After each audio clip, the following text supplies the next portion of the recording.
The 2023 UMaine Alumni Achievement Awards.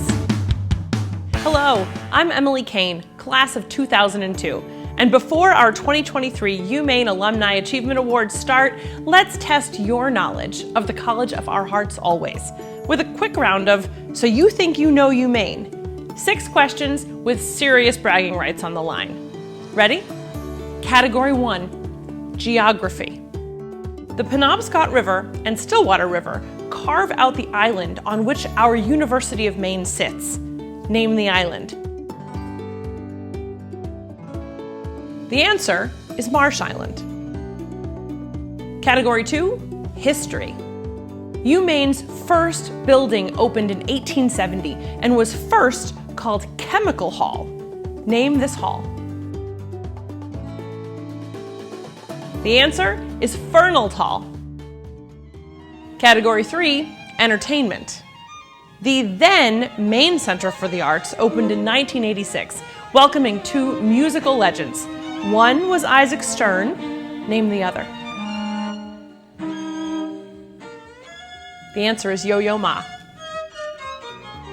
Category 4, Science and Nature. UMaine professor Paul Majewski, named one of the world's top Earth scientists, climbed up what mountain for his world-renowned research? The answer is Mount Everest.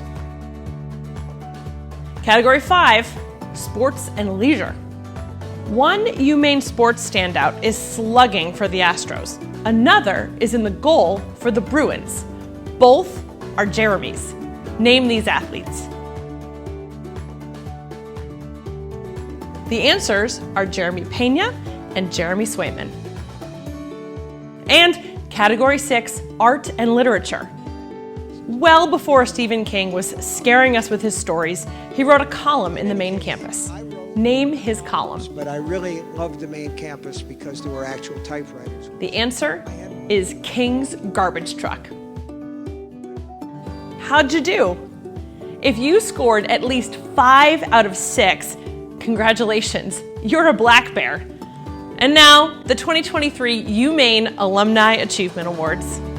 Tonight, honoring Rising Star Award winner Kristen Gilmore, the Fogler Legacy Award recipients, the Robbins family, the Champion of UMaine Award winner, Chip Hutchins, the Spirit of Maine Achievement Award winner, Justin Labonte, recipient of the Bernard Lown Humanitarian Award, Sean Yardley, our Suzanne K. Hart Alumni Service Award winner, John Diamond, distinguished Maine professor, Roberto Lopez Anido, and the Alumni Career Award recipient, Alan Butterfield.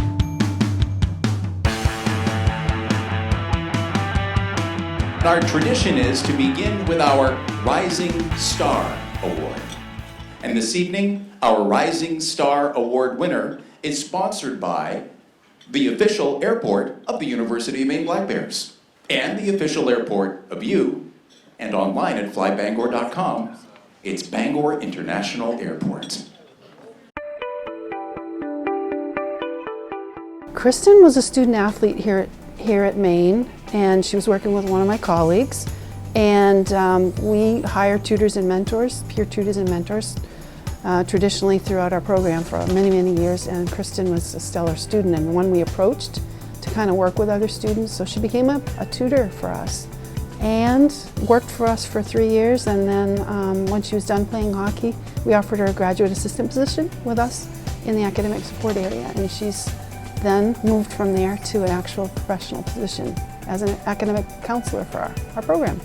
I met Kristen at a hockey game when she was playing at the time, and we were attending a lot of the women's ice hockey games, and next thing I knew, she became a board member.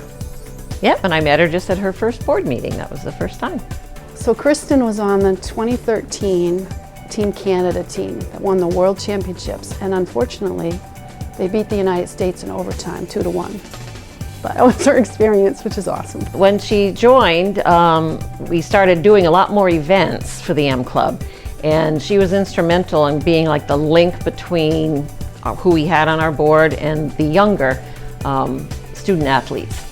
And it's been a great bridge, so she was very helpful to us in reaching out to that age group and helping us with the event, setting up, planning, and anything that needed to be done. She didn't mind getting down and dirty and hauling stones or rocks that we needed, or help setting up a tent. She's just wonderful, absolutely wonderful, and always went to the right resources to get the job done. What's good about why she works in our area in terms of our department is that she can connect well with the students.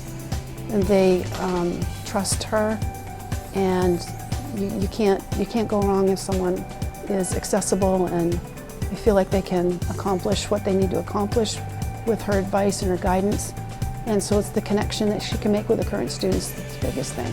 Kristen is our secretary for the M Club, and there's always a lot of discussion, and it's very detailed, and she's been fantastic in getting that done and then forwarding that to the executive board for review, and she's just fantastic at it, because it's a job really nobody really wants to do or likes to do, but she relishes in the job. She's doing a fantastic job. I don't often see young alums stay as connected, especially from my perspective. I think she sees the value in the education that she got here at the university, her ability to be an athlete here as well, and then to support students to be successful. I think that's really important to her, and she's really loved what she does, and it seems in both. On our board, we have a bit of an older board, and she's fit in there, so that's been cool to have that energy and commitment and foresight to see history at the university is important, even though she is not, has only been here for a few years. We know the history of Maine athletics goes back to 1881, and she's kind of embracing that mission that we have to remember the past. In 5 to 10 years, she could be anywhere she wishes. She's definitely a rising star, and she's done such a great job. I know she'll just keep moving ahead. She's just terrific. She's energetic and working with the students. She was one not too long ago, and it gives the current students an opportunity to see what a past student has been able to accomplish and work their way up. And her advice to the students is just exemplary. She works very hard at it, and I think she contributes a lot. Oh, she does. Here to present the Rising Star Award is Amy Thibodeau of Bangor International Airport to our Rising Star winner, Kristen Gilmore.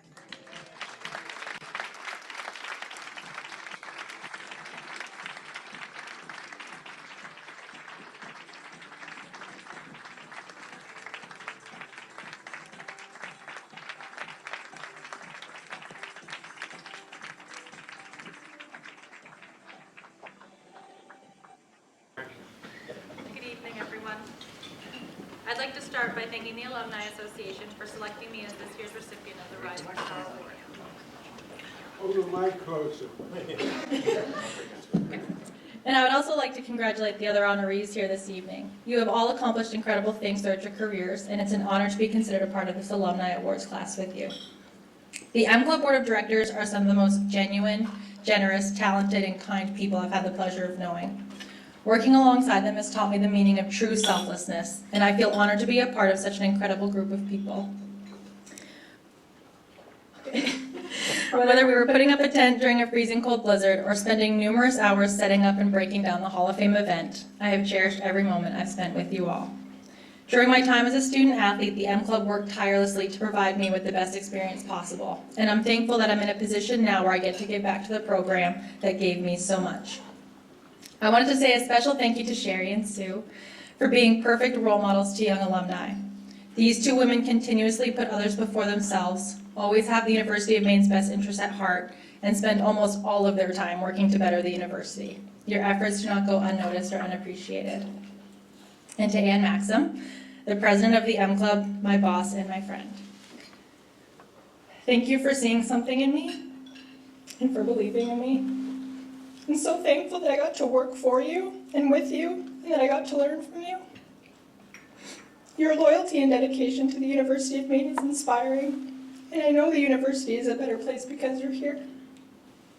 And to my family, my boyfriend, my parents, and my grandma who are here with me this evening, there are no words I can use to express my gratitude for all you've done for me. Thank you for giving me the confidence to be myself and for encouraging me to shoot for the moon. Thank you for supporting me when I chose a school 700 miles away from home and in a different country. Thank you for all the 12-hour car rides, all the stopovers in Albany, and the many, many hours spent in a hockey rink. I'm forever grateful for the many sacrifices you have made that have allowed me to be in the position I'm in today. Growing up in my house, we had a saying, and it was, "You're a Gilmore." So when I was a kid and I didn't want to do my chores, my parents would say, "You're a Gilmore. We're family. We help each other out. That's what we do." When I got to the University of Maine, I heard that same message, but this time it was, "You're a black bear. We help each other out. We are family. That's what we do." And I can honestly say that there has not been one day where I've regretted my decision to be a black bear. And as everyone in this room knows, once a black bear, always a black bear. And I will always be proud to say that I am a black bear. Thank you.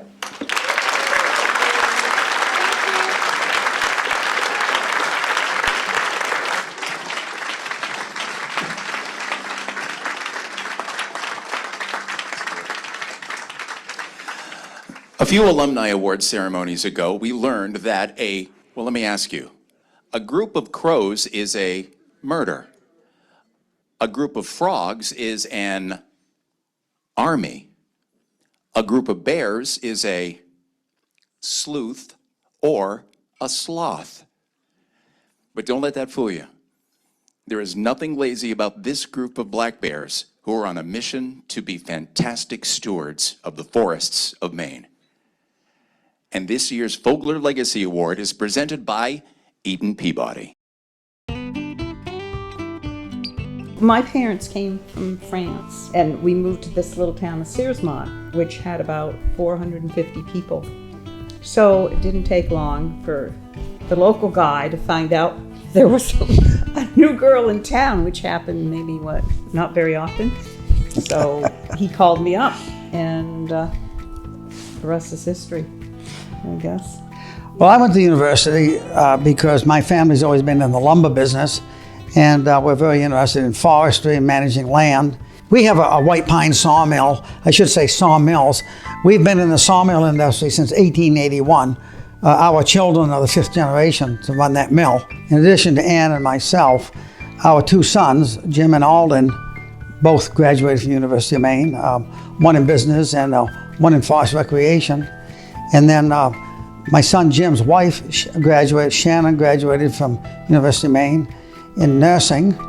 And my grandson, Noah, is a graduate student there now, studying kinesiology. And his girlfriend attends the University of Maine. She just graduated. And my grandson, Eli, is there now majoring in business and forestry. My granddaughter, Emily, graduated last year with a degree in teaching, and she's now a teacher. And my daughter, Catherine's husband, graduated from the University of Maine in forestry. And we have another granddaughter, Mary, who is studying to be a vet tech. And my granddaughter, Lily, is I guess, I don't know, she just changed her major, didn't she? But she's studying to become a veterinarian. I think I kind of always pictured myself at UMaine. When I thought about where I was going to go to college, you know, I just kind of saw UMaine as a place where I would succeed in what I wanted to study. I wasn't quite sure what I was going to study when I was younger, but once I figured that out and UMaine had it, I just ended up here.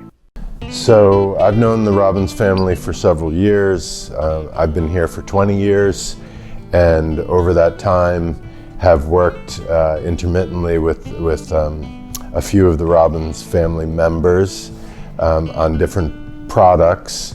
On the one hand, trying to assist them with some of the projects and products that they're looking at, but also I work and have worked often with Alden Robbins in particular in support of Maine's forest products industry in general. One example was the Maine Mass Timber Commercialization Center that Alden was quite involved with, very generous, donating his time. And what I find most impressive is that for mass timber in particular, and cross-laminated timber is an example of one we were looking at, their mill and their company has very little to gain. That's not the products that they're typically producing or manufacturing, but they're still willing to give their time, their energy, as if it were a product that they would directly benefit from. They see the benefit to the state of Maine, to the general forest products industry. That's what's most important to them. not specifically looking at products that may benefit them and their company. They're also well tied into industry nationwide and even throughout North America, and are huge supporters of Maine in particular and our forest products industry, always willing to lend a hand, which is much appreciated and not all that common, I would say. I think UMaine kind of provides a space for innovation and offers us a chance to kind of learn and give back to the state that kind of made us who we are. There's a lot of things to study at UMaine that directly, give back to the state of Maine, like forestry. You can work, work on the forests of Maine, or marine biology. You can work in our ocean, and I think it just is so interconnected to the entire state. And I think Maine is a super special place, and UMaine exemplifies that and kind of connects us to the land that we came from. So if the university were to conceive of a family and alumni from the university to best represent them, I couldn't think of anyone better than the Robbins family. You have generations of family members that have come to the university, been educated here, continue to support it, and then go out and create an incredibly successful industry in Maine's forest products industry in particular, a legacy industry for the state. So their contribution to the university, to the state, just can't be overstated. Ladies and gentlemen, here now for Mead and Peabody. Here's Andy Hamilton to present the Fogler Legacy Award to the Robbins family.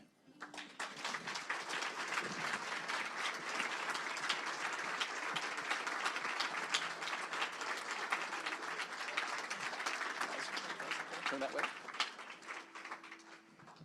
Say trees.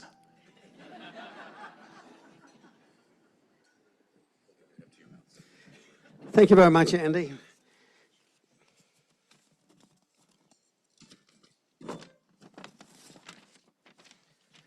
Well, first of all, I'd like to start off by thanking the University of Maine for giving this award to our family. Actually, we should be thanking you for all that you've done for educating our family and for what you have done to make the state of Maine the great place it is and continually making it a better place. We've always supported the university because of what it does. And also, how do you say no to someone like Amos Orcutt and Pat Cummings and Jeff Mills? They're pretty hard people to say no to, and they do a great job raising money for this university. Our family has always been employed at the in the forest industry. And I remember way back when Al Nutting was dean of the School of Forestry, and he was a good friend of my dad. And he was one of the founders of the Maine Forest Products Council. And I tell you this story because it's just an example of in some of the ways a university helps us that you don't necessarily think, you don't realize that the things they're doing, how they can help you. So he was one of the founders of the Maine Forest Products Council because he recognized that as important as our industry is to the state, we needed to have a voice in Augusta. Thanks to him, the Maine Forest Products Council was formed and is still very active and great help to us today. The School of Forestry has also been extremely valuable for all the research that it does and has done over the years to help us manage our forests better and to educate the foresters that we need to manage those forests. The work that is being done right now at the Advanced Composite Center is world-class, inventing new products for our industry. The work that the UMO Extension Service does for rural Maine is invaluable in many different endeavors. So finally, I was going to introduce you to all the members of my family that have gone to the University of Maine. There's 10 of us here tonight, and so I'm just going to have them all stand up. These are all graduates, all attendees of the University of Maine.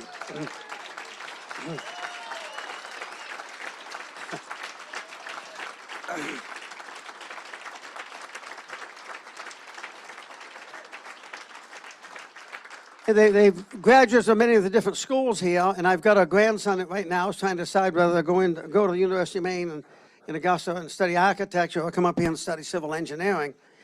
And we've got a bunch, we've got 13 grandchildren, so we've got a steady string of them coming along.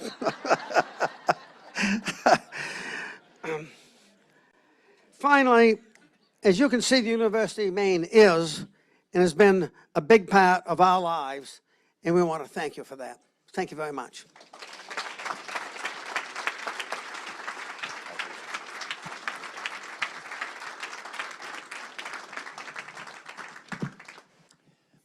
Would you rather have a hero or a champion? Can't have both. But I want you to think about the difference. A hero comes in, saves the day. A champion comes and stands by your side day after day after day. And such is the case with this evening's Champion of UMaine Award, presented by the University of Maine Foundation. I would describe Chip as somebody who is very, very passionate about everything he does, but in a quiet and very steady way. He has a very good demeanor about him. He has a very good manner about him. Chip's involvement with the Maine Center for the Arts goes back to his grandparents. He tells a great story about being at a family event when really the idea of a performing arts center was hatched at his grandparents' table. I met Chip Hutchins many years ago through my community work in the city of Bangor. Chip has been a very active community member for many years, and that's really where our relationship started, but then we reconnected at a friend's wedding, and we've really been friends, and our families have been connected ever since. I also have the wonderful opportunity to serve on the University of Maine Foundation Incorporator Board with Chip and Kelly.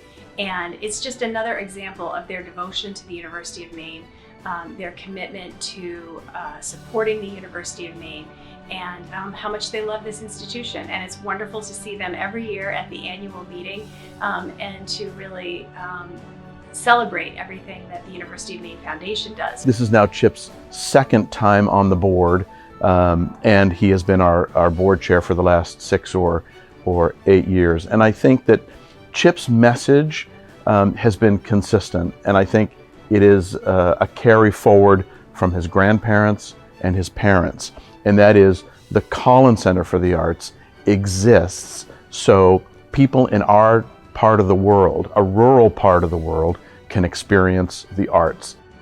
Chip, as a former football player, is just so passionate about UMaine football. He loves to get together. We have a great group of people that get together for every home game. It has been a delight and a joy and a privilege to work with Chip. He is passionate about why it began and to continue this tradition and to continue to make the Collins Center for the Arts an important cultural player in not only at the university, but in the region. I could not ask for a better partner. He has been a real leader and very, very deserving of this award. I think the University of Maine holds a special place in Chip's heart because he grew up here in the Bangor region, and his family has had a long history supporting the University of Maine.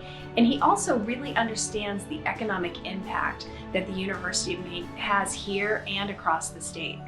I think Chip's legacy at the University of Maine is going to be evident in the continued success of the Collins Center. His leadership has been incredible for that. His commitment to the arts is like no other. And so his energy and the devotion that he has to the University of Maine will live on for a long, long time. Here now is the president of the University of Maine Foundation, Jeff Mills, to present our Champion of UMaine Award to Chip Hutchins.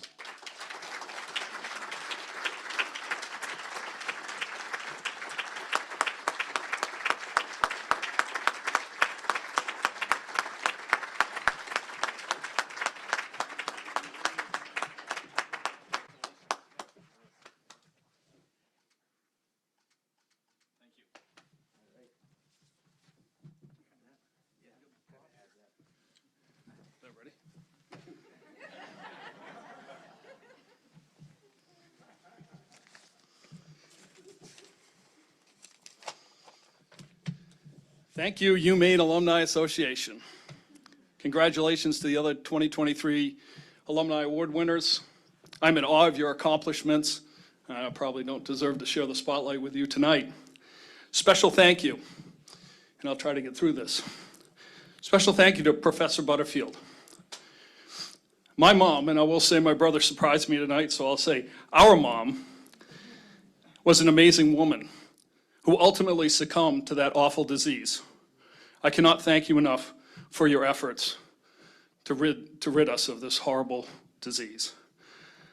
Thank you, Jeff Mills and the University of Maine Foundation, for 3 generations of my family, especially my dad, have recognized the critical importance of a strong, vibrant, growing, and independent University of Maine Foundation.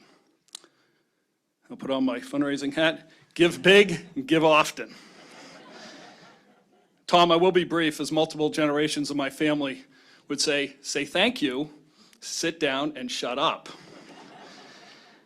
And I have been very fortunate to grow up in a wonderful family, loving parents, grandparents, doting aunts, and the best bunch of knuckleheads who surprised me tonight, my best friends, all of Bangor's finest over here that the east and west side of Bangor could produce. But my family requires, and indeed demands, your participation in your community. Our charitable pursuits, whether donating time, raising money, or giving it, arises from that participation. When your time came, it was time to stand up and be counted. My mom was a little more succinct and just said, Chipper, just show up. Nothing ventured, nothing gained. I love this university. I am loyal to it, passionate for its success. I love defending it from all enemies, external and yes, sometimes internal. I've truly enjoyed my time that I volunteered for it. Along the way, I've crossed paths with some real UMaine characters. I think you'll recognize some of these names, and they've all had an influence on me. Alfond, Mahaney, both Larry and Keith. Collins, both Ann and Dick, and Pat and Dawn. Orcutt, White, Walsh, Farnham, Patches, and of course, Muncie and Williams. And I love cheering my guts out at UMaine athletic events, whether they be here on campus, Michigan, Minnesota, Ogden, Utah, Estero, Florida, and yes, Portland. And certainly cheering any performance at the Collins Center for the Arts. But most of all, I love this university because it blessed me with the ultimate gift. The UMaine alumna, who is the love of my life and inspires me every single day. So, Joan, Jeff, Jude, I haven't met Jude yet, but I know you're there. Seth, Danny, Tom, and indeed all of us in Black Bear Nation, we have much more work to do. Generations past and future are counting on us. We will have our good days, and we will have our bad days, but the ride will be fantastic. So, all aboard and let's get at it. Thank you, UMaine alumni, for this award. I am beyond honored, humbled, and touched by the recognition. And of course, go Black Bears.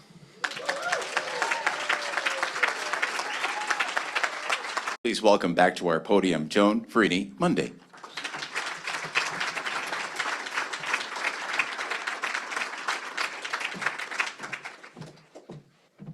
Thank you, Rick. Good evening, everybody. You can say good evening or something. That's good. Good. Oops.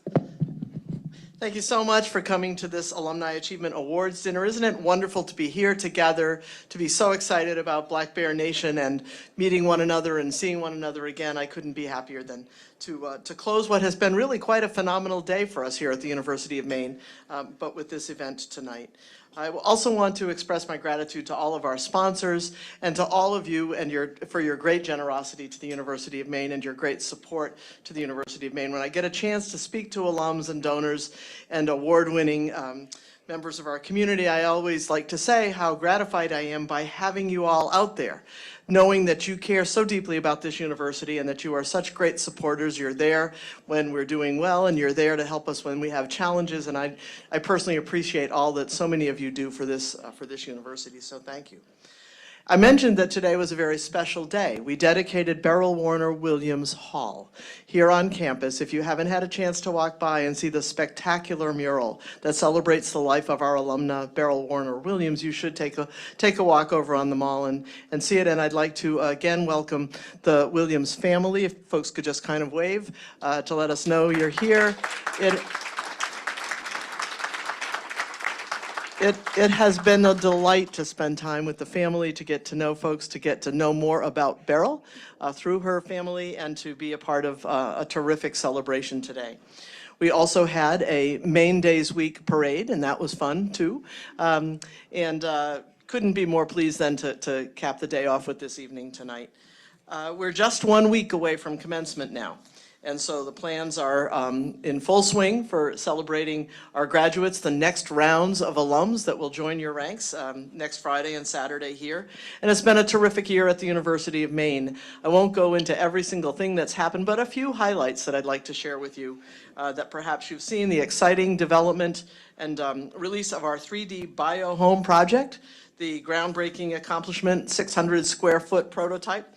That's the first 3D printed house ever made entirely of bio-based materials. So if you haven't seen it, take a walk over across from the Collins Center behind ASCC and take a look. We're testing it now to see how it does through the winter and into the spring, and the hope is that these processes will be developed here at UMaine so that they can be scaled and that we can be a real key leader in the production of low-cost housing going forward with this new technology.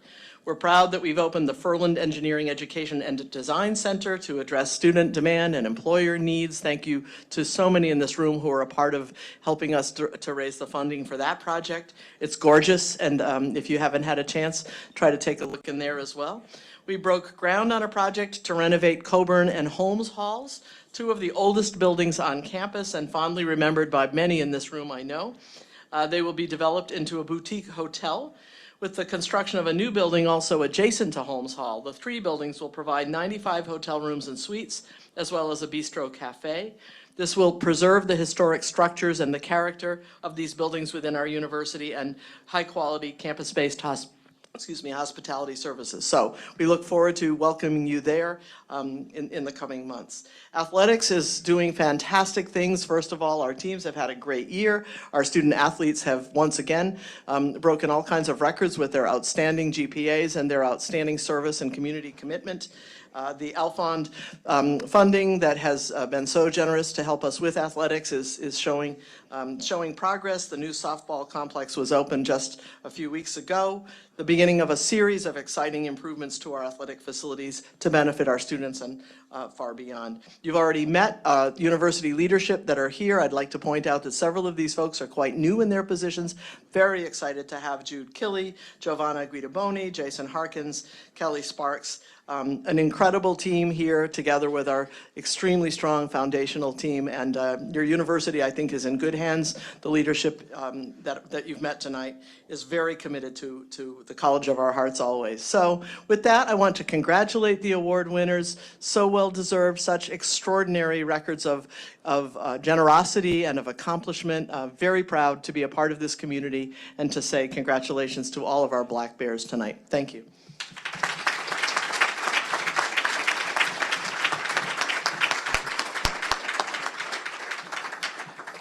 You can't catch the spirit unless someone is sharing that spirit, right? The Spirit of Maine Award this year is presented by the Fitch Company.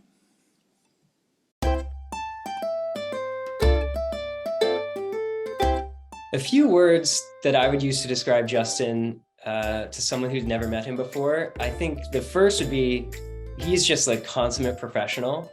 I mean, he is extremely smart. He's very detail-oriented. He has this exacting sense of like what is fair and reasonable when you're trying to negotiate a situation or pursue some new initiative. I worked with him very closely on a lot of things related to the Alumni Association, and he's got a very good sense of like professional judgment, and he's got a great head on his shoulders. He was also very involved with student government. He served as the vice president for financial affairs for a number of terms, I believe 2 terms. So Justin has had an incredible career so far. There's this expression that I use frequently in finance and startups, which is called up and to the right. So if you're looking at this chart over time and you see the metric just steadily increasing up and to the right, that's a good sign. That means things are going well. And I would use that expression to describe Justin's career. He started at Ernst & Young doing audit. I mean, they're one of the top 4 firms in the world, I think, for that profession. He took a brief pit stop at Harvard Business School to earn his MBA, which is another phenomenal institution, of course.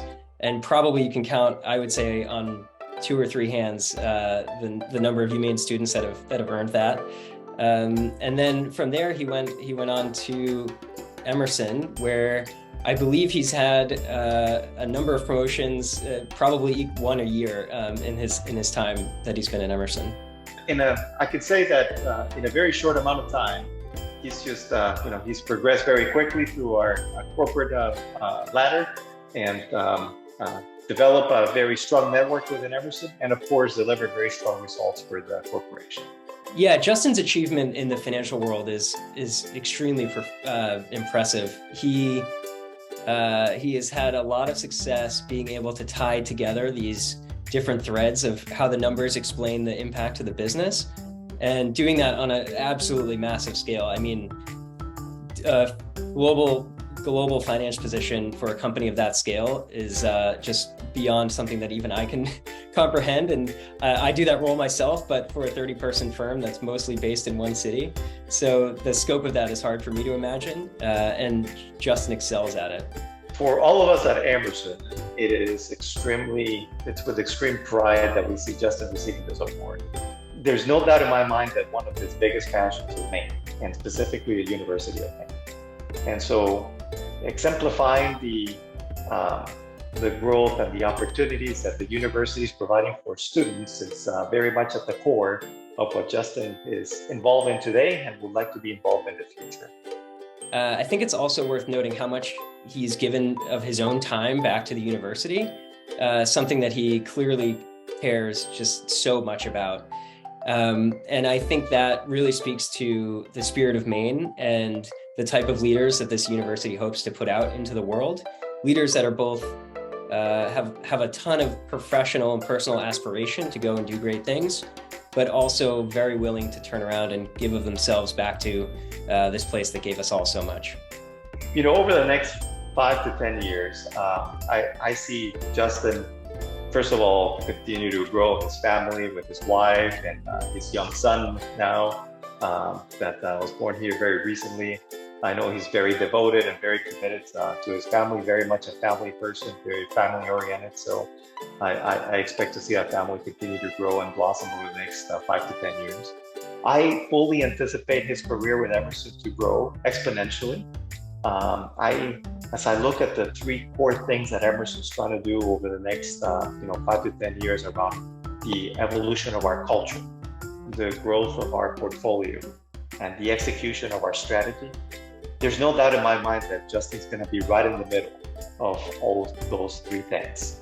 Last thing I want to say is that we're all incredibly proud of the work that Justin has done with the university. We will continue to support it and encourage it, and I can't think again of a better person to receive this recognition than Justin. So congratulations, Justin. Congrats, Justin. I'm really proud of you, and I'm very thankful to have been involved in all these orgs with you, and I'm looking forward to everything else you're going to do professionally and at UMaine as well. From the Fitch Group, here's Mark Bolduc to present the Spirit of Maine Award to Justin Labonte.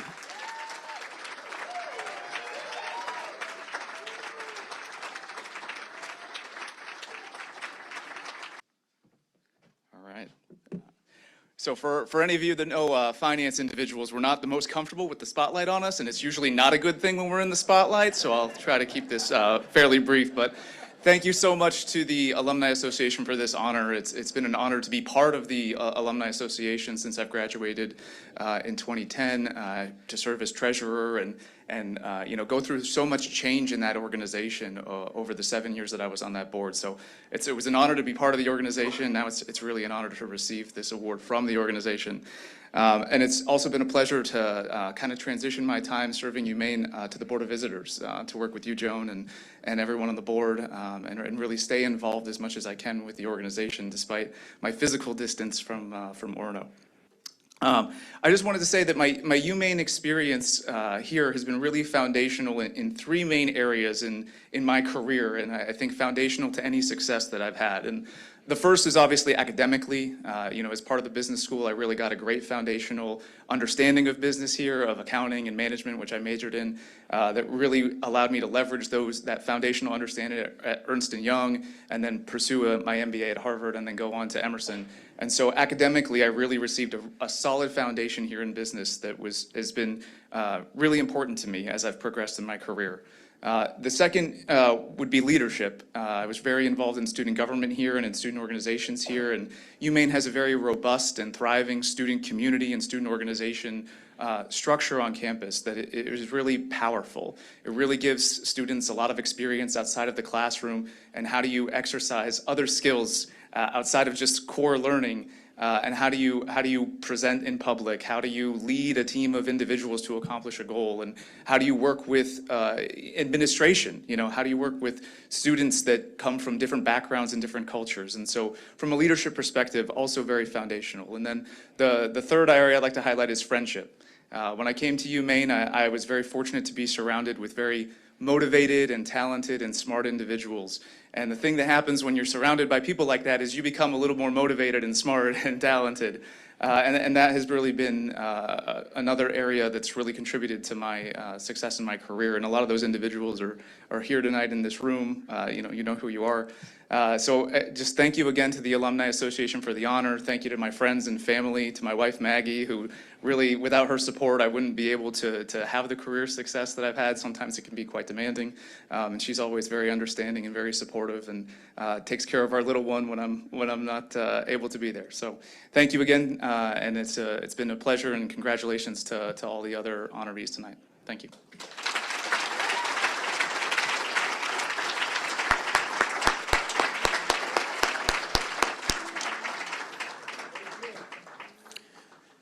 I got to thinking the other day, it takes a lot of guts to be an organ donor. Some of you on the drive home tonight, you're going to get that joke and you're going to But let me say this. It takes a lot of heart for someone to call you a humanitarian.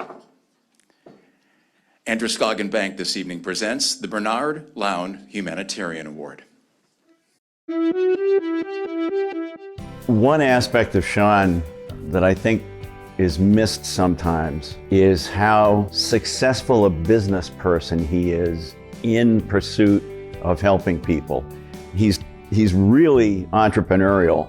When I think of people building their own businesses, it's all about connections you make and maintain. And the broader and deeper those are, they start to overlap, and it makes you more successful as you work with them. He is about connections. I think he's one of the most connected people I've ever met. Sean has been very passionate about his life's work, which is really to try to help people to improve their situation, be they children in need or individuals facing health or economic challenges. He's really been passionate about that work. He's not doing it as a job, he's doing it as a commitment, something I think he feels deeply and has shown throughout his entire career. As he's worked with children, people who are facing addiction, health problems, economic challenges, that's really characterized Sean for his entire career. So I think when you talk about his legacy goes down to each individual that he works with. Be it somebody he's helped out, a child he's helped out, or an adult or a family struggling with food insecurity or economic insecurity.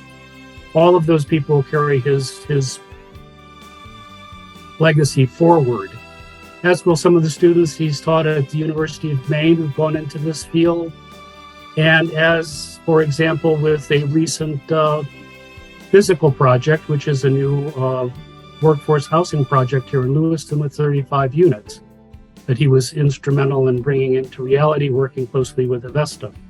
So I think his legacy will be on many levels.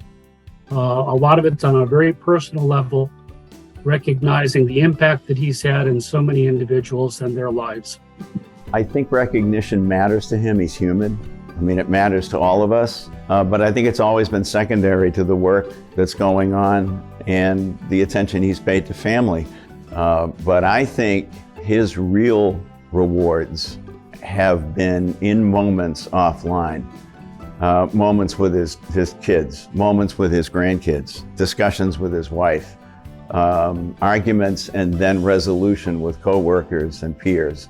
I think those are the rewards and awards that have mattered more to him. Whether it's been direct service, whether it's been teaching students, whether it's been coaching and supervising employees, whether it's been work through Catholic Charities, whether it's through Maine Health, and on and on and on. Sean has lived a life of service, and we're all the better for it. Representing Androscoggin Bank this evening is the man who nominated Sean Yardley for this award, Dennis Marble. And now, your winner of the Bernard Lown Humanitarian Award, Sean Yardley.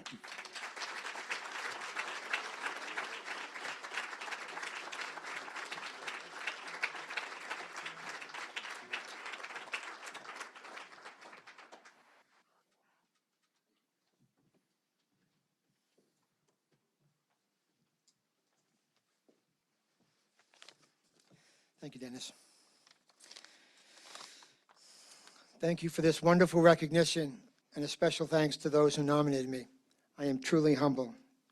Congratulations to those being recognized this evening for their accomplishments. It is truly an honor to share this evening with each of you. I also recognize the people in my life who have served as models for me along the way and lived the values that have guided me. My mom and dad, my wife Rita, my children and Rita's mom have encouraged and supported me every step of the way. Underlying these lessons was the faith I was shown growing up. In the Bible, it says in Luke, "To whom much is given, much will be required."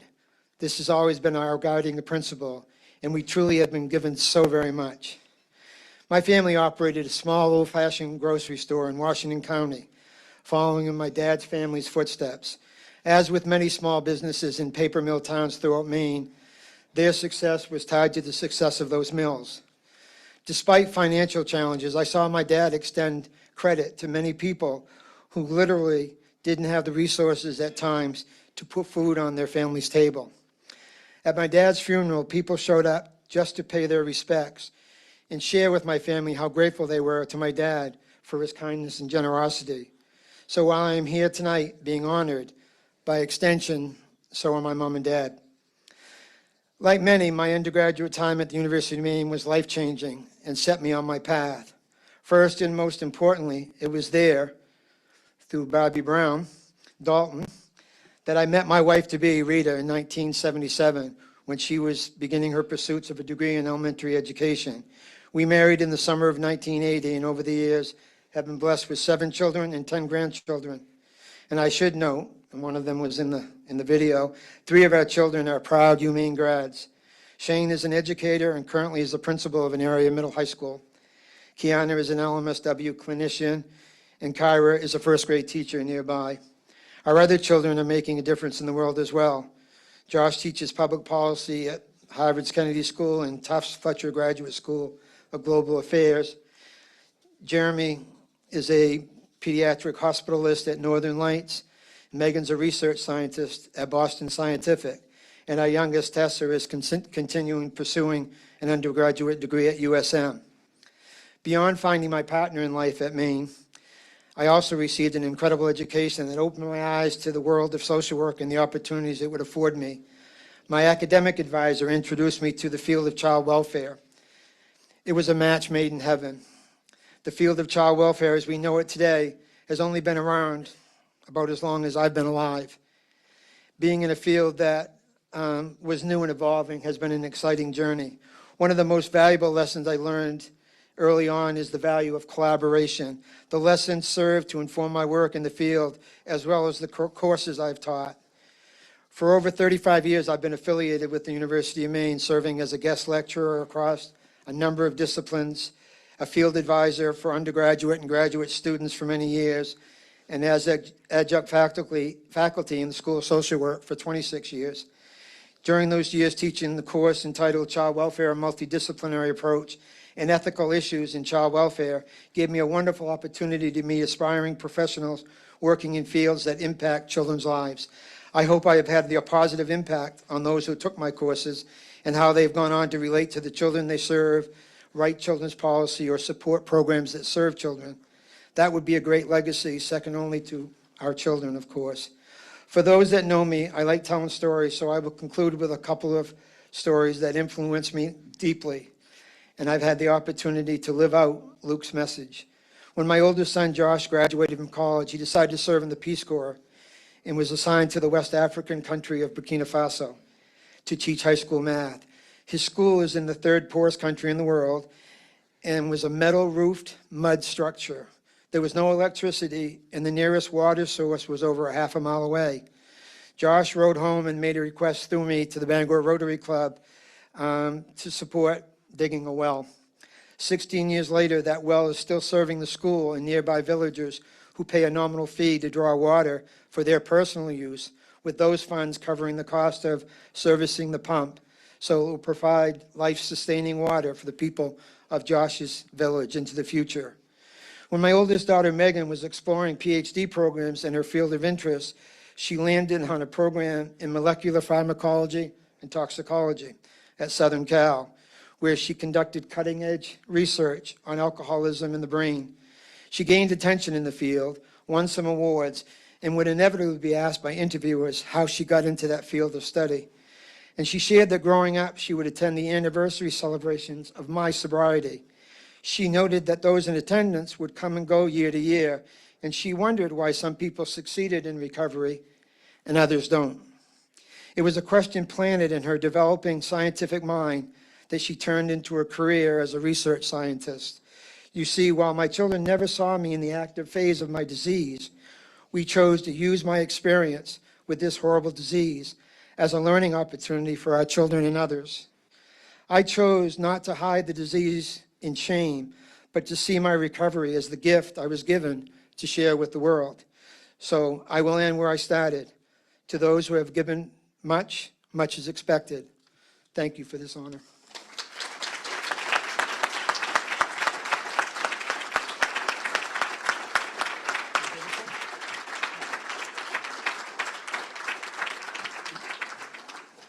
There's the theme to tonight's event. Some of the clues are right in the center of your table. They're books written by graduates of our college. And there's a gift for each of you at the table, a notebook. The pages are empty. It's for you to write your story, and it's for you to include the University of Maine as one of its chapters.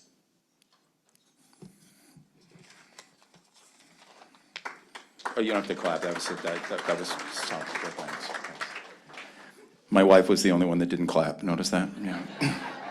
All right, where are we? Oh my gosh. Yardley, K. Hart Alumni Service Award. Who didn't see this one coming? Kidding.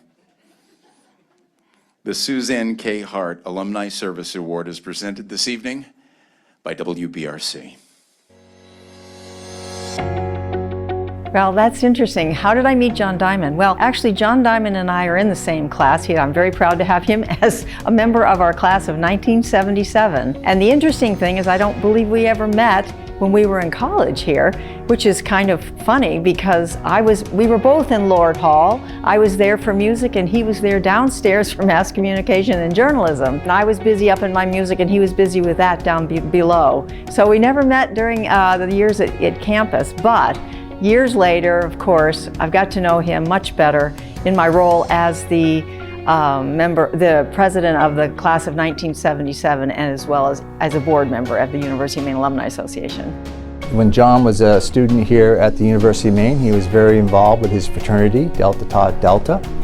And then after he had graduated, he got involved with journalism, working for state newspapers. And after he finished up being the majority leader at the legislature, he decided after getting married to Masha that he would go back and pursue graduate work. So he came to the University of Maine to work on his master's in journalism and he ended up teaching full-time in the journalism department.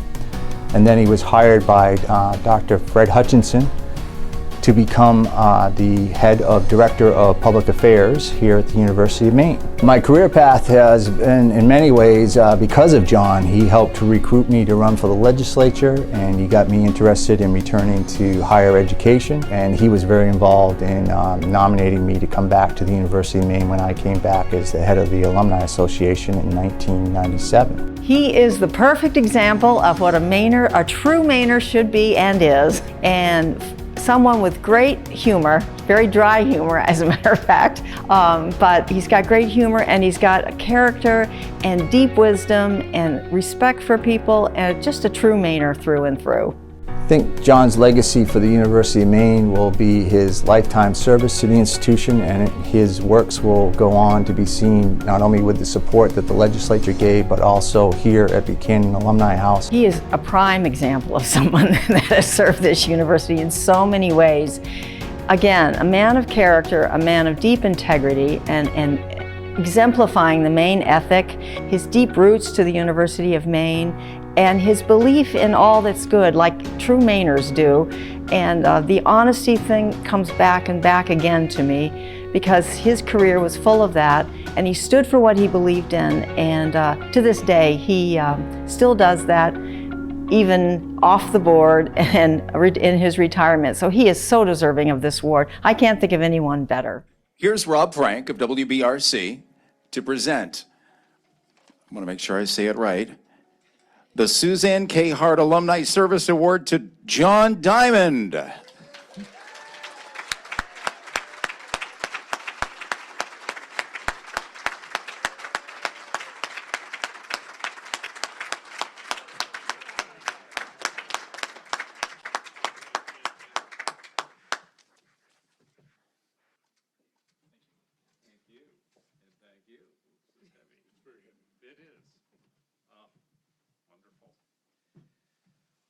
Ooh, thank you so much. And thank you, Rob and WBRC, and thank you all. It's so great to see such a great turnout tonight and to be here with so many deserving honorees. Congratulations to everybody who is being honored tonight. I'm flattered to be with you and to join you as a member of the awards class of 2023. I'd like to take a moment to thank the many sponsors of tonight's event and those who have provided financial support to the Alumni Association. That support is extremely valuable to the mission of the university's Alumni Association and to its ability to serve both our members, its members, I should say our members, I'm no longer in Tom's role, but also to serve the university as well. But I'm also extremely grateful to WBRC for not only sponsoring this event, but everything that WBRC has done for the Alumni Association and for the university over the last 2 or 3 decades. Many of you know that John Roman, the distinguished former head of WBRC, was the board chair of the Alumni Association for a long time, and then Rob took over, was the chair of the alumni board as well. So WBRC has been very supportive and instrumental in the activities and success of the Alumni Association. I want to give a special thanks to the Alumni Association Board and its leadership and members, past and present, and also to the Alumni Association staff, to Tom and everybody else who works at the Alumni Association. Over the past 7.5 or 8 years, I've become extremely fond of everybody who worked at the Alumni Association, and I consider them some of my closest friends, some of my dearest friends. And the toughest part of retiring last summer was not having the ability to see everybody on a daily basis. I miss you, all of you, and I just hope that everything continues to go well under Tom's leadership as it is right now. I'm also especially grateful to accept an award named after a longtime close friend of mine. That was Suzanne K. Hart. She was a wonderful person, a wonderful scholar, wonderful leader and activist on the alumni board. And I really think that she was as instrumental in the success and direction of the Alumni Association as anybody in the 145-year history of the Alumni Association. She truly was remarkable. So getting an award named after Suzanne is especially heartwarming. We miss her dearly. Suzanne's passion for the university was cultivated in large part by her father, Jerry, who was a very active UMaine alum. Similarly, my passion for the university was affected by my father, who was a University of Maine alum. He was a non-traditional student, member of the class of '63, and had 4 children before and a full-time job when he first enrolled at the university. When he enrolled, I was 4 years old at the time. And when he graduated, I was older. I was 8 years old, but he still had 4 kids and still had a full-time job. And he had a great career a second career as an educator, and he was my hero. As a student, he brought me and my siblings to campus quite regularly. While he would study, we would hang out at the Union or at the library, special place for all of us. And I always wanted to follow in his footsteps. I wanted to go. He was very much an advocate for higher education and the transformational nature of higher education. And he was my hero. I wanted to follow in his footsteps. So there was no question that when I was ready to go to college, it would be UMaine. I wanted the same kind of experience, only as a traditional full-time student. And it was transformational for me, life-changing. And that's exactly what a UMaine and a college experience is supposed to be. Today, I'm still influenced by my dad, obviously, and my passion for higher ed, but I'm also influenced by the other hero, life hero in my life, and that's my wife, Marcia, who is somewhere, there you are out there. Marcia is a career educator, except for her first 4 years after college, working for George Mitchell as his deputy press secretary, and then she returned to education and has been a principal. She's been a faculty member, an adjunct faculty member at the university for 7 years in the College of Education. We're both very proud Black Bears, and we are advocates for the university and for education and its transformational role in life.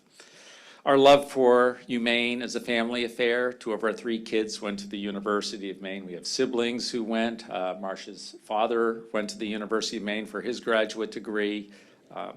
We just have so much love for the university, and it continues to this day. Many of you feel the same way. I know many of you are bear pairs. You married somebody that you met at the university. Yardleys are just one of many examples, and I know the Harrises over here, and I could go around the room and rattle off names, but it's a very wonderful thing to share with your partner. So we all have that love for the university that we share, but the question is, how can we, you and I, put all of this shared love for UMaine to good use? Well, to paraphrase Elizabeth Barrett Browning, let me count the ways. First, by attending and volunteering for university and alumni programs, events, and committees.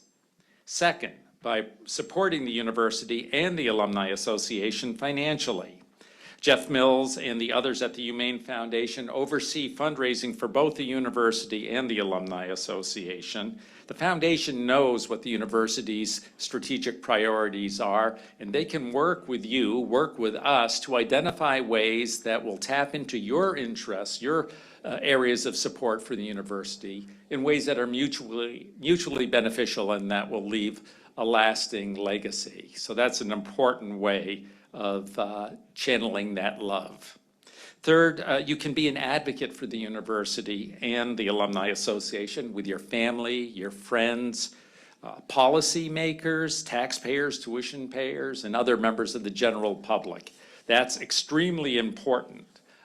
And research shows that alumni are the most credible and influential advocates for student recruitment and for garnering and justifying public and private sector financial support for the university.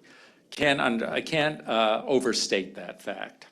So participate, donate, and advocate. Those are the keys. Now, I've tried to do my part in those areas for the last 40 years.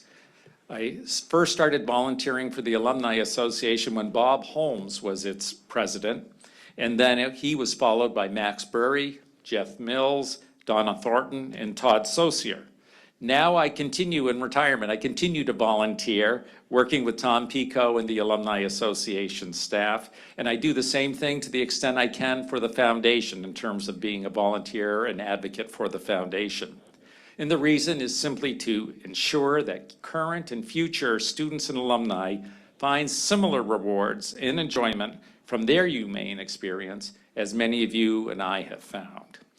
Again, thanks for this wonderful honor. I deeply appreciate it. And thank you all for supporting UMaine, of course, the college of our hearts, always. All right, thank you so much.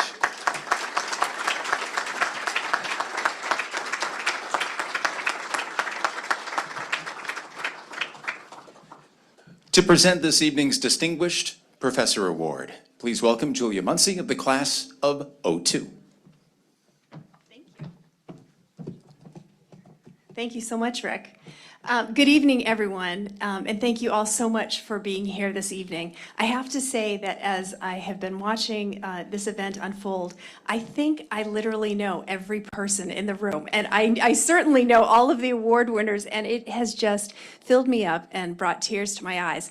And I will say that if I don't know you, please come and introduce yourself, because I'm always looking to add to my Black Bear family. So thank you all so much for being here. And also just a big shout out to Tom and Nicolette and Ashley and the whole team at the Alumni Association. Could we just give them a round of applause for this amazing event?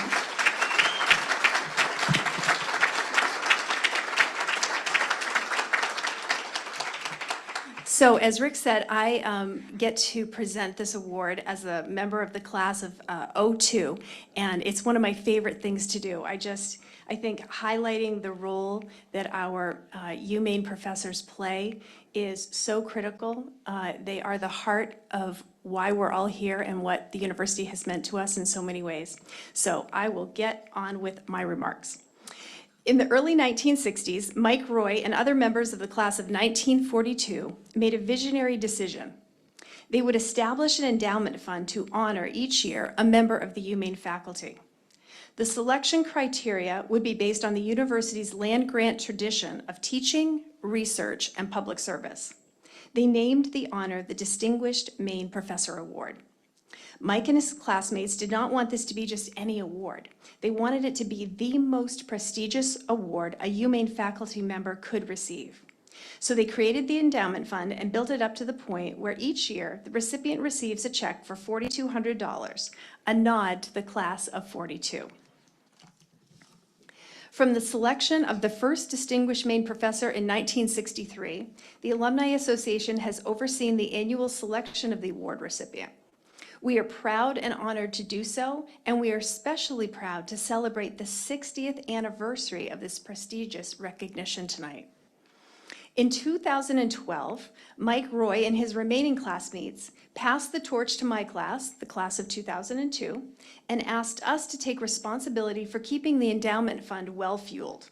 The Alumni Association has also taken a financial interest in making sure that the Distinguished Maine Professor honorees, past and present, are celebrated for the roles they have played in elevating the University of Maine's quality, value, and reputation. We are also grateful to University Credit Union for their additional sponsorship support of tonight's Distinguished Maine Professor presentation. Now here's a little bit about how the selection process works. A special committee of alumni and past recipients of the award individually and rigorously review each nominee's credentials as submitted by each nominee's dean. A few weeks later, the committee members gather as a group to hear oral presentations about each nominee's merits, offered on behalf of the nominee's dean by a student and a faculty member. After these stages are completed, each committee member rates each nominee based on specific criteria. They submit their ratings on secret ballots, which are then tabulated. The individual with the highest overall score is deemed the award recipient. When creating the Distinguished Maine Professor Award, the class of 1942 adopted certain traditions from other universities. They arranged for each year's award recipient to receive a distinctive blazer as well as a unique academic medallion to be worn with their academic cap and gown at commencement and on other special occasions. The College of Distinguished Maine Professors is an elite group. That's what happens when you add just one new member a year. We are fortunate to have several past recipients of the award present tonight, and I'd like you to meet them. Please stand as I share your name and remain standing. And please hold your applause until all past recipients have been introduced. 1991, Dr. Stephen Norton. 2004, Dr. Eric Landis. 2005, Dr. Robert Strong. 2007, Dr. Ivan Fernandez. 2011, Dr. Alfred Bushway, class of 68. 2015, Dr. William Davids, class of 89, 91 graduate. 2020, Dr. Richard Powell. 2021, Dr. Hemant Pensa. And 2022, Dr. Daniel Sandweiss.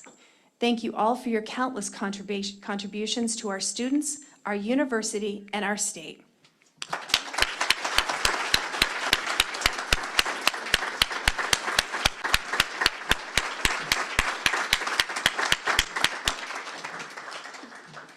And now it's time to introduce the recipient of the 2023 Distinguished Maine Professor Award. Professor Lopez Anito helps this university be distinguished. He's a model for how one performs as a faculty member here at the University of Maine. What drives Roberto is his students. He is truly believe in our motto in the center, which is students first. It doesn't matter what else he has. If he has a meeting with the students, nobody's going to schedule anything over that. I have been his student since 2014. Over the years, I've seen him change his techniques of teaching so that his students can learn better.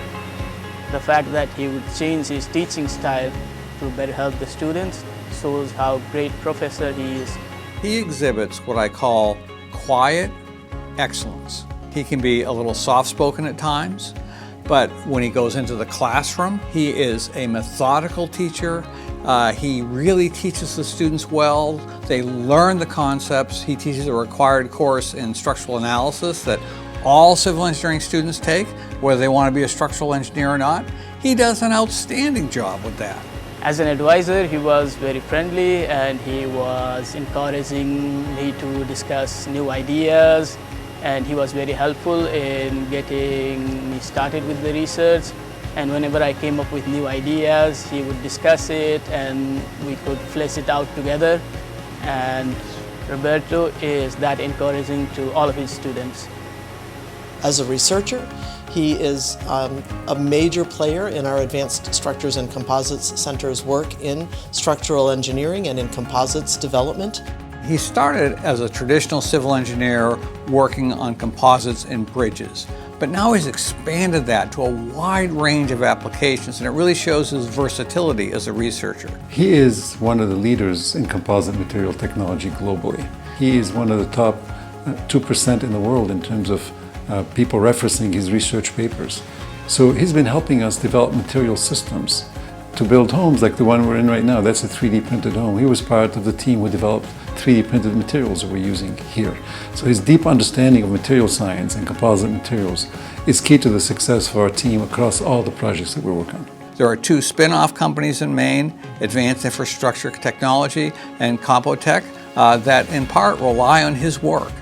The quality of Professor Lopez Anito's work is well recognized nationally by his wonderful record of award-winning activity. He is a co-inventor on 6 patents, and he is a holder of the very prestigious NSF Early Faculty Career Award. He is an editor on several journals to help others take and publish their work. He's very freely giving of his time, and so he's made important contributions in public service.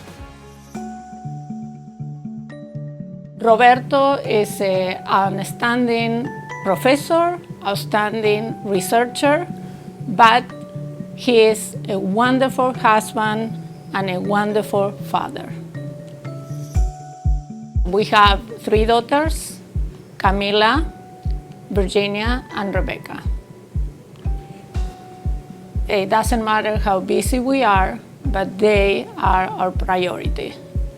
Roberto likes to travel. He's a great biker, and he is an adventurer.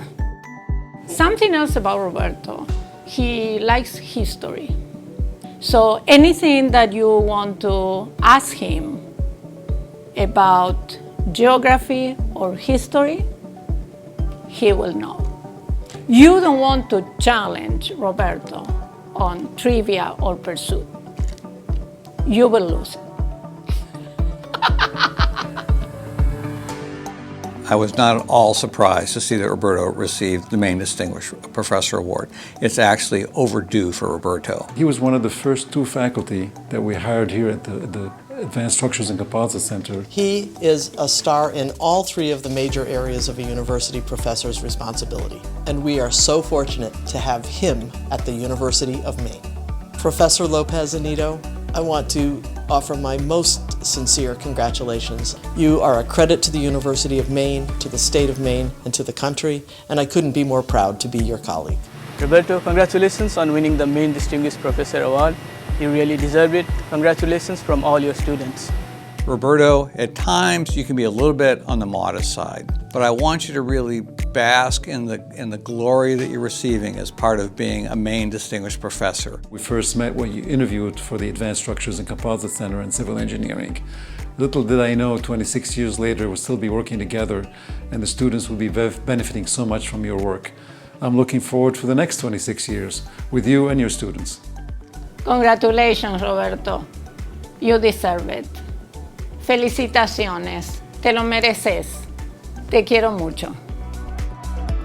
And now, ladies and gentlemen, Julia Muncy, along with Deb White-Rideout of University Credit Union, Roberto, will present the blazer and the honor on our Distinguished Maine Professor Award winner, Roberto Lopez-Anito.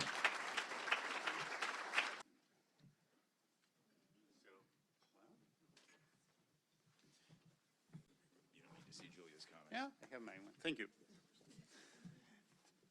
Thank you, University Credit Union. I hope I can read. Let's see. Well, once again, good evening, Black Bears and friends. And first, congratulations to all the Alumni Achievement Awards honorees. It was really a pleasure to get to know some of you and listen to all your talks. For me, it's truly a privilege to be recognized for my contributions to teaching, research, and service. I think we better call it. Yeah. Sing if you'd like. At the University of Maine. And this is something that I'm so passionate as a faculty member and really brings me fulfillment in everything I do in my life. Being a professor at UMaine is about inspiring and empowering students to reach their full potential, to think critically, and to become lifelong learners. I'm grateful to our students for their enthusiasm, their curiosity, and their love of learning. Our students are the reason I get motivated preparing and delivering my lectures, interacting in the classroom, advising them, and discussing their discoveries in the lab.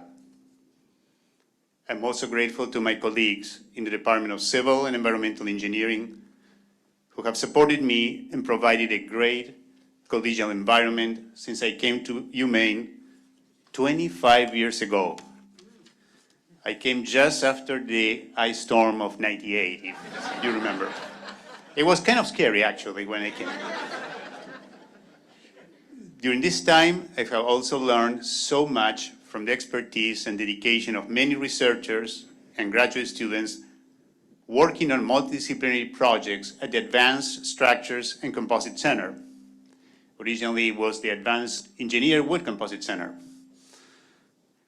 Being a university professor is not always an easy job, but it's a rewarding one since we can leave a lasting imprint on students. And I would like to share a paragraph from an email that I received actually this week from a former undergraduate student who congratulated me about the DMP award. Quote, I took your intro to structural analysis class probably around 2009. So I was one of the many from a very long time ago. But I always tell a story about how your class changed my life. I, unfortunately, didn't do terribly well in the class. And until that point, I had planned on pursuing a career in architecture after completing my Bachelor of Science in Civil Engineering.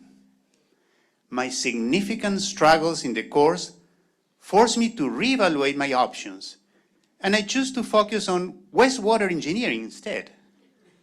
And now I work as a contractor to the Environmental Protection Agency in Washington, D.C., developing industrial wastewater regulations.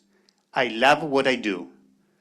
And in an odd way, I have you and your class to thank you for it. So, thanks very much for not taking it easy on me, unquote. It was really a pleasure to get this email.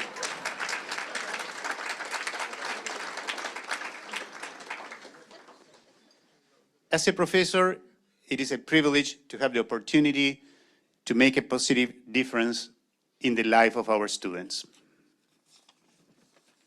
I have a story to tell. About 6 years ago, I gave a tour of the department labs and other facilities to accepted students.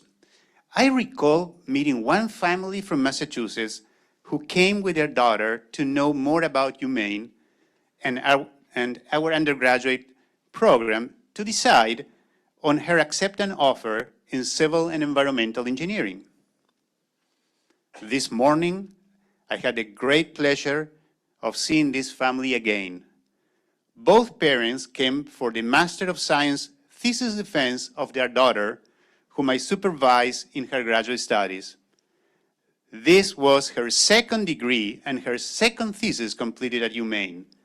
2 years ago, she earned her Bachelor of Science degree in Civil and Environmental Engineering with honors. Next, she will start an engineering job at Chimbro here in Maine. I hope to continue to inspire and empower my students, to foster their love of learning, and to help them achieve their career goals. I know that I could not have achieved this university recognition without the unwavering support of my best friend, my wife, Graciela Dorsa. Thank you from the bottom of my heart for everything you have done for me. Thank you to the UMaine Alumni Association for this wonderful honor. I will treasure it always.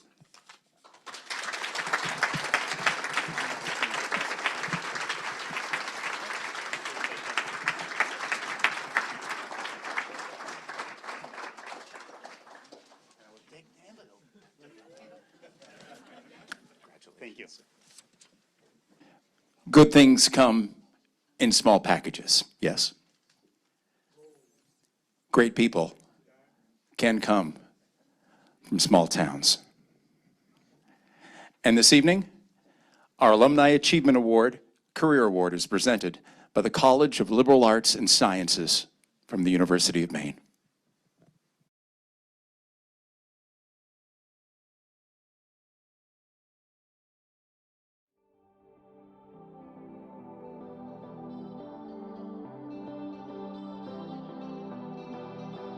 Alan, my brother Kerry, and myself, we grew up in a place called Mellon-Dyke Avenue, Brownville Junction.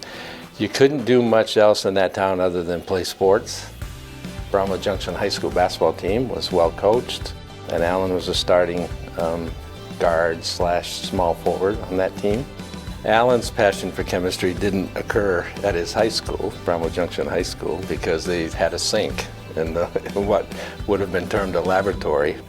So he gained his chemistry experience watching a pharmacist in Milo, Maine. Alan's mentor in the chemistry department at the University of Maine, his name was, I think his first name was Robert, but it was Dr. Dunlap. And I can remember the first time I ever met Dr. Dunlap.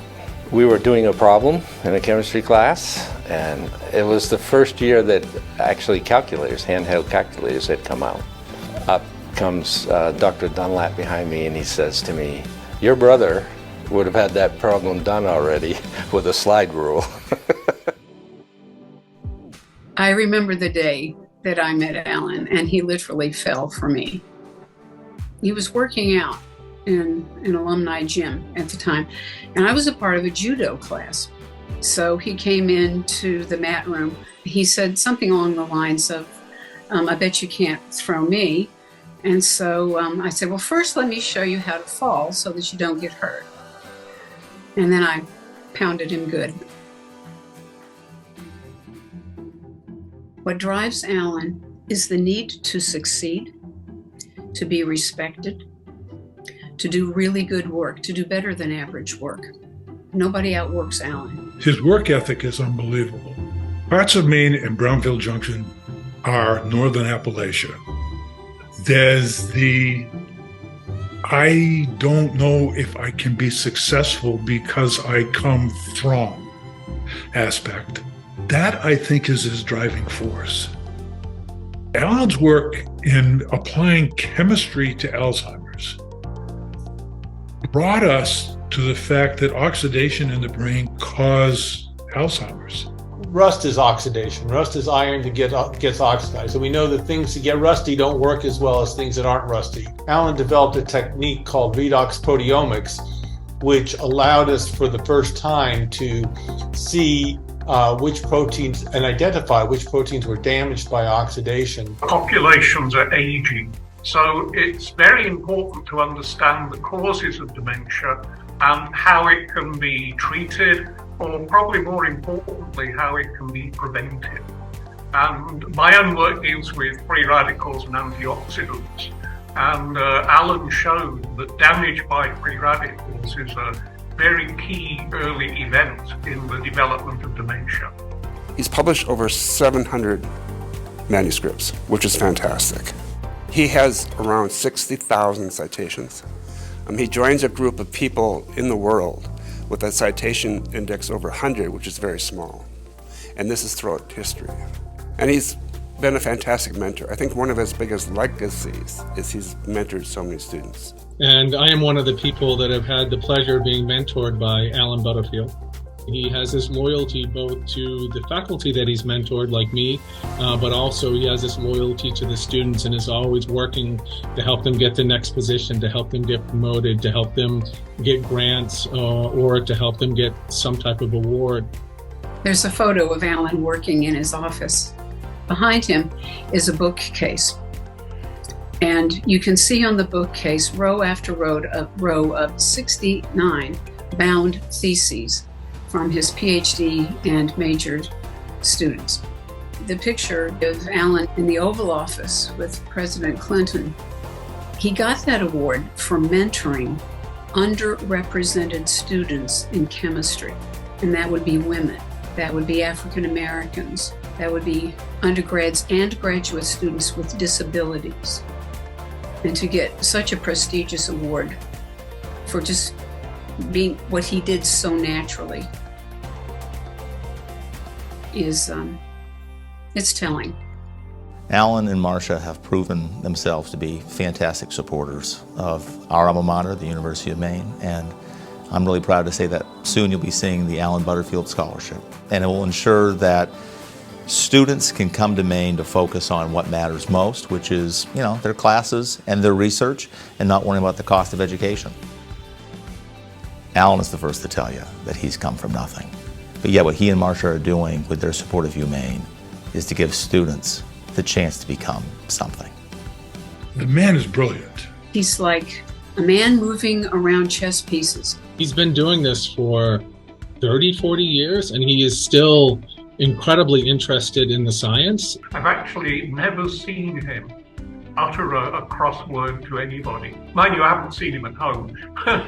Alan loves science. He brings a joy to our interactions. When he retires, hopefully I can talk him into joining the Institute and working with us further. Alan, I'm so proud of you. We grew up in such humble circumstances in Brownville Junction, Maine. And look what you've become. It's been a pleasure getting to know you.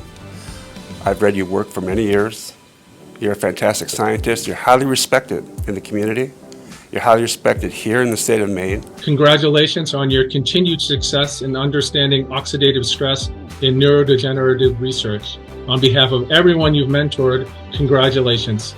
On behalf of all the students here at the University of Maine, thank you and Marcia for your generous support of the College of Our Hearts, Our Ways. I enjoy working with you because between us, we may help to slow the progression of dementia. To know you personally and professionally, it's been a great joy, a great privilege, a great honor. I know in my heart how much this sort of thing means to you, because it's the kind of thing that literally no one else in the world can give you, except the people you love the most, from the school you love the most. Ladies and gentlemen, here is the Dean of the College of Liberal Arts and Sciences, Emily Haddad, to present our Alumni Career Award to Alan Butterfield.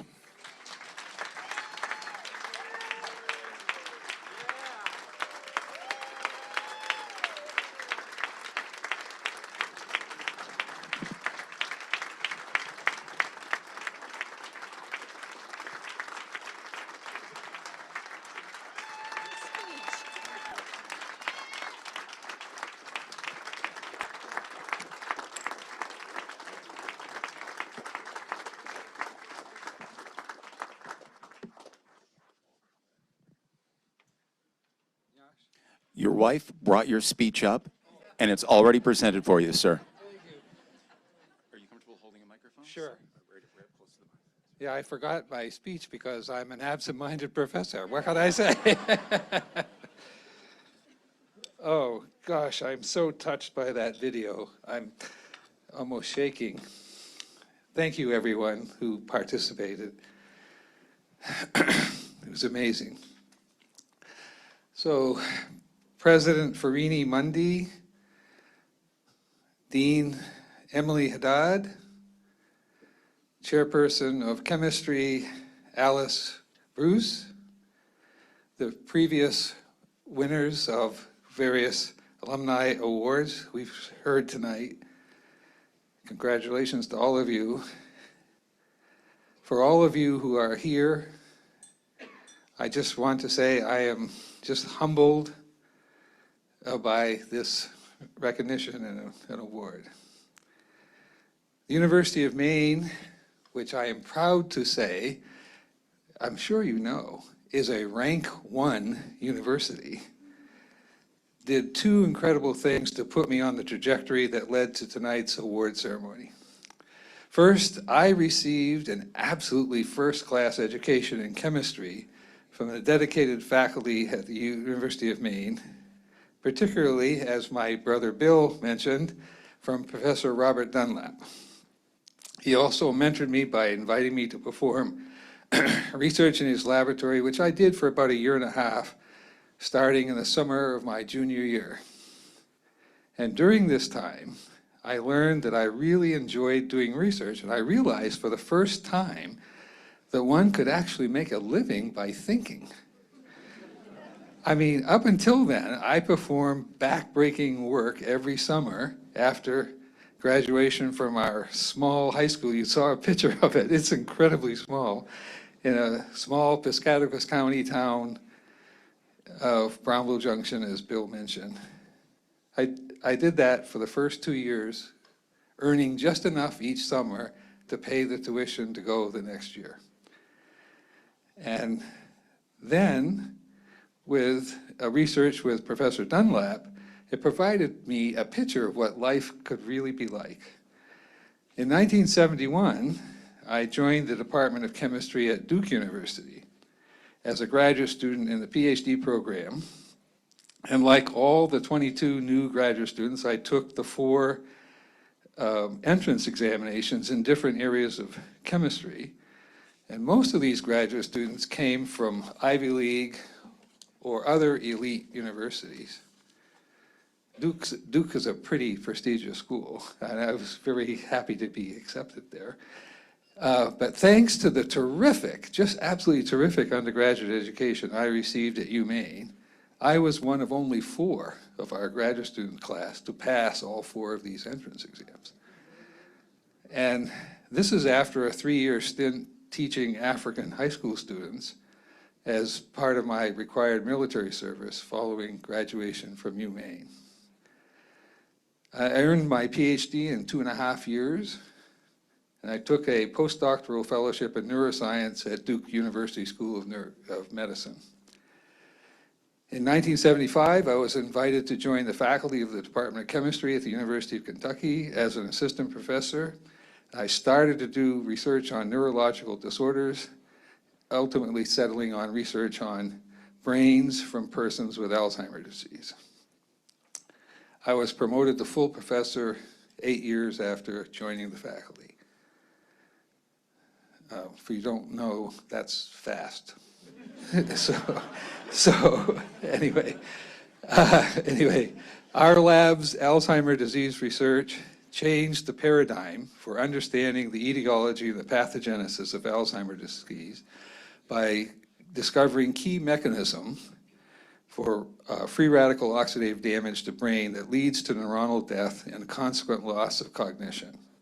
And in this process, we discovered key pathways that were critical for the neuronal loss, even before dementia arises, identifying key targets for potential therapies for this terrible, devastating disease.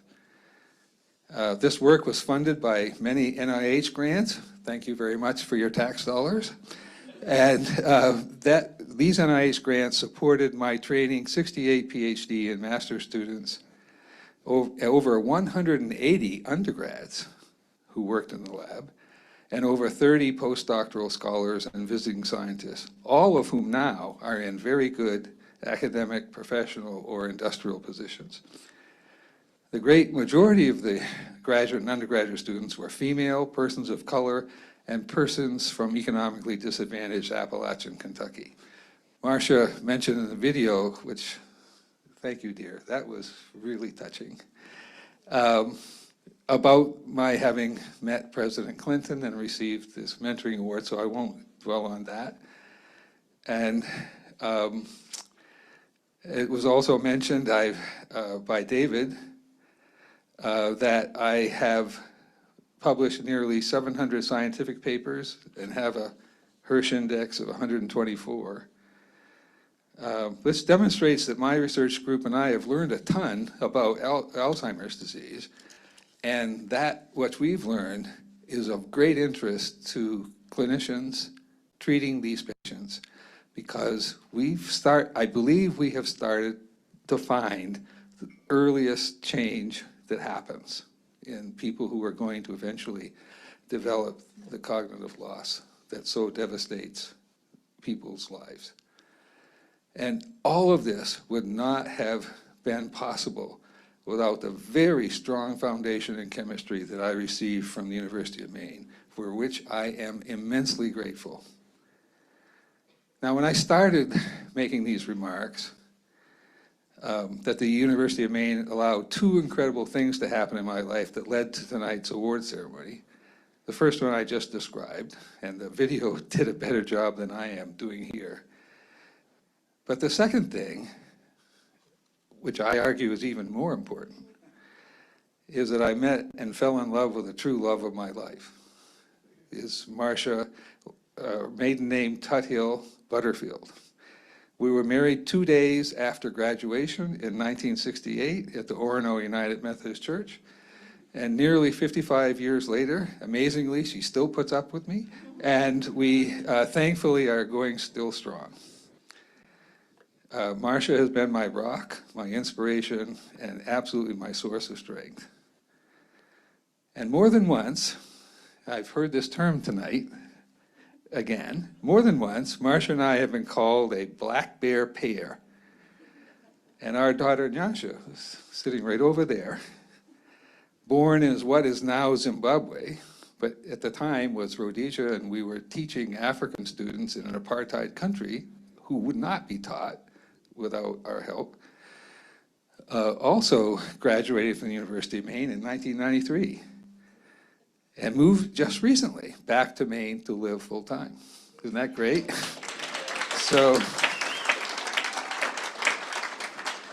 So if Marcia and I are a UMaine black bear pair, we have a UMaine black bear cub. And in fact, we count 13 family members, some of whom are here tonight, who graduated from UMaine, and we also had 4 family members who attended the university.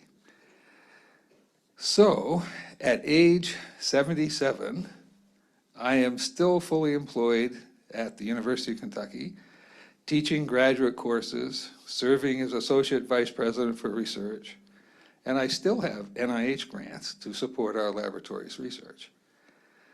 That said, Maine is calling me more and more to return home. So Marcia and I are fortunate to own a camp on Cabesaconte Lake, some of you know that, in Manchester, and a home we purchased not long ago 1 mile away from our camp on the Pond Road there in Manchester. So this eventually will be my retirement home, our retirement home when I do retire.